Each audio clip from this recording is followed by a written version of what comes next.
கர்த்தருடைய பரிசுத்த நாமத்துக்கு மகிமை உண்டாவதாக. அருமையான காலை வேளையிலும் உங்களை சந்திப்பதில் மிக்க மகிழ்ச்சியாக இருக்கிறோம். எல்லாம் நல்லா இருக்கீங்களா? கர்த்தர் உங்களை ஆசீர்வதிப்பார். இந்த காலை வேளையிலும் ஒரு சத்தியத்தை நம்ம தெரிந்து கொள்ள போகிறோம்.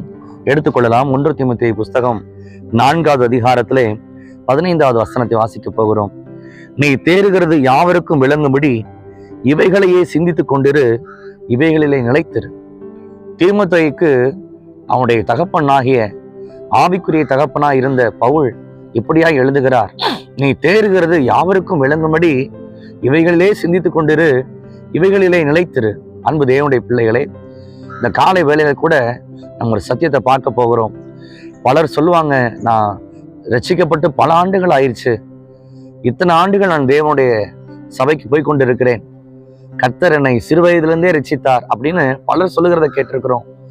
அருமையான தேவ பிள்ளைகளே, வசனம் சொல்லுகிறது, நாம் தேறுகிறது யாவருக்கும் விளங்க வேண்டும்.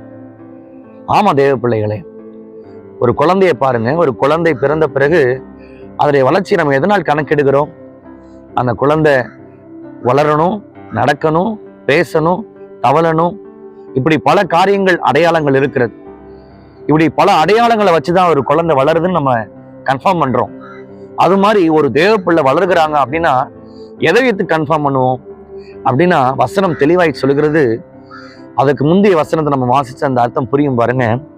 மூப்பராகிய சங்கத்தார் உன்மேல் கைகளை வைத்த போது தீர்க்க தரிசனத்தினால் உனக்கு அளிக்கப்பட்ட வரத்தை பற்றி அசதியா இராதே.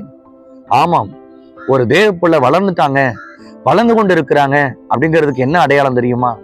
வரங்கள் தான் அடையாளம்.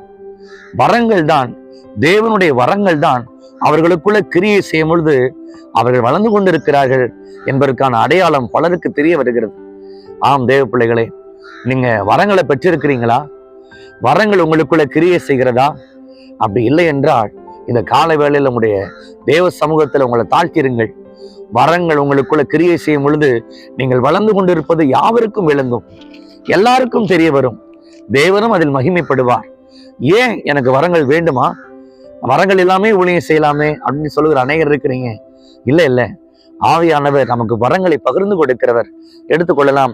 1 கொரிந்தியர் 12ஆம் அதிகாரத்திலே அதுல 5ஆம் வசனம் 6ஆம் வசனம் வாசிக்கிறேன்.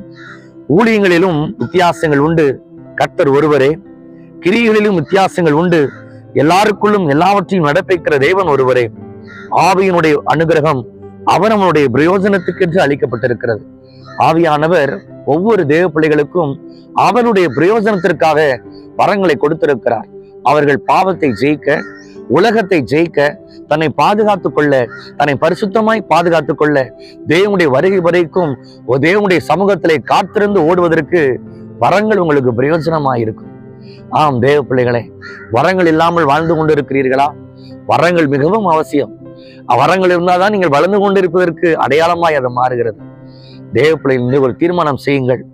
பாருங்க, அப்போஸ்தலர்கள் 3 வருஷம் இயேசு கிறிஸ்துவோடவே இருந்தார்கள். பாருங்க, அவங்க வளர்ச்சியே அவங்களுக்கு இல்லை. விசுவாசத்துல அவங்க வளரல, தைரியத்துல அவங்க வளரல.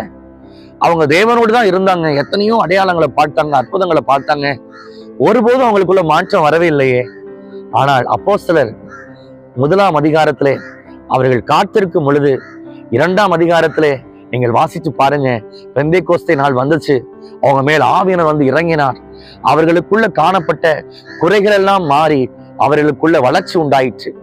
எல்லாரும் பார்க்கிறாங்க, பேதுருவும் யோவானும் கல்லாதவர்கள் அல்லவா, படிக்க தெரியாதவங்க இல்லையா, இவங்க எப்படி ஞானமா பேசுறாங்க அப்படின்னு எல்லாரும் பார்த்து பிரமிக்கிறாங்க. காரணம் என்ன தெரியுமா?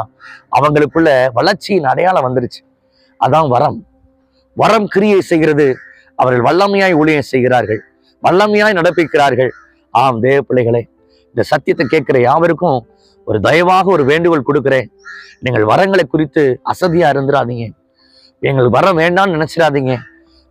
ஞான வரங்களை நாடுங்கள் என்று வேதவசனம் சொல்லுகிறது.